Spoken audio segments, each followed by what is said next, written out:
part of the Brain Trust. I'm talking about Doc Love from AskMen.com.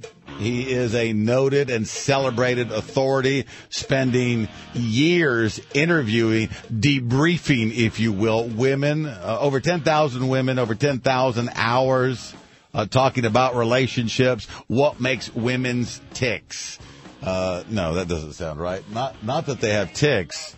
Not that we would give them so much stress that they would have physical tics, but what makes them tick inside, because men and women are completely different. The way they go about dating and mating, it's two distinctly different paths, and we obviously need more understanding, and that's why we consult with Doc Love. Doc, this week the lesson is about not going after women that are already involved in relationships, right? Yeah, at best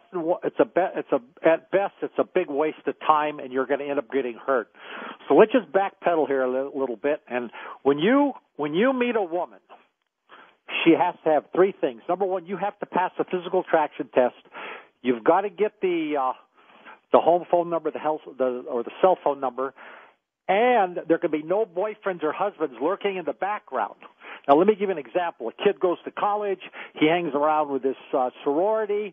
This girl sits by him. She comes on with him a little bit. They start dancing. He asks her out. Well, I'd like to take you out. And she says, well, I can't. I have a boyfriend, but he's a real jerk. He treats me like crap, and I'm going to get rid of him. You just hang in there. 3 months later, same story. I can't be with you right now. But you just keep hustling me, wasting your time, and I'll give you false hope, and I'll leave this jerk eventually. Well, but what if the guy is a jerk? What if she is looking to upsell? Ultimately she is going to probably leave him, and then we'll be there to swoop in and be the hero. It's a waste of time. They don't leave. Oh, they don't? No, 90% of the time they don't leave. The second scenario would be a guy, let's say, a little older, and he meets this woman, and she says, well, I'm going through a divorce. And he says, have you done the paperwork? She says, well, we haven't gotten around to file it.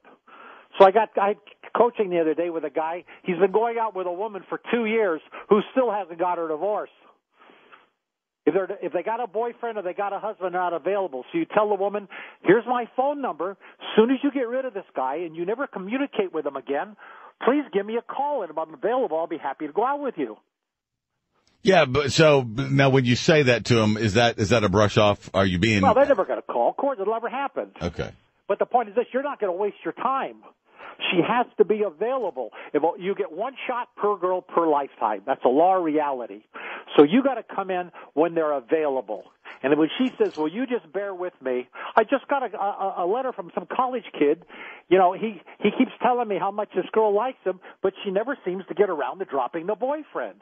And he went out and bought her a bike for $125 as a gift because he likes her so much. And I said, why are you giving gifts to somebody that has a boyfriend? Well, she's going to drop him. I said, when? 2028? Next. You guys got to be tough out there. If you want to get used and chewed up, don't listen to me. If you want to be confused, don't listen to me. How do we find the right girl right now? First, you got to be prepared with my information. And what's going to happen, you're going to run into her. And when you run into that woman, if you don't have my background, you're not going to make her. A lot of guys I have a lot of guys that go on the internet, and they do 2 or 3 emails. They meet at Starbucks, and they line them up 6, 7, 8 o'clock. They try to knock off the girls that way. Other guys, I told this one guy 3 years ago to take dance lessons. Now he's a dance instructor. He's got a class with 18 women and 2 guys. So everybody has to find your niche, your style. Okay. That's the thing. Maybe you go to dance clubs. It works for you. You got to try speed dating. You got to try all these various things. But until you have my system down, 90% of the guys, not to be brutal, don't have a clue. Yeah, and we were just laughing about this the other day. Guys are just so happy to be in the room. They're happy to be there, and she should be thinking, she's the one that's happy to be there. Yeah, she should be happy. Yeah, she's the one interviewing for the job, not me. Only a man can ask a woman to marry him. Yeah, but we're going to get the woman to ask you. Oh, really? Yeah, at the end of 2 years, at the end of 6 months, she's going to be asking you, well, where is this going? Which means I want to marry you in womanese. And that's what that means? Where's this going? Where's this going? Yeah.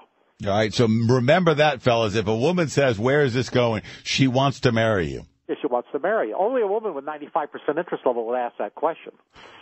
And we're going to get back over the basics in the next coming weeks. Doc has been bringing us up to speed, not only how to assess our own position in the dating realm, but also how to read the feedback from the ladies. We appreciate your sage advice. You've got your own website, doclove.com. You've got a program called The System, and it is accumulation of 10,000 plus hours of 10,000 plus interviews with women talking about what they want out of relationships. And God knows, while most of us had to endure some of those late night evenings listening to what women really want out of relationships, it's nice to get it distilled into a concentrated package. And that's what you've been offering to us. Also your wisdom. Doc, we appreciate it. Thank you. You can listen to me in Texas at 6 o'clock on Friday nights at doclove.com on the computer. Thanks a lot, Dave. All right. God bless.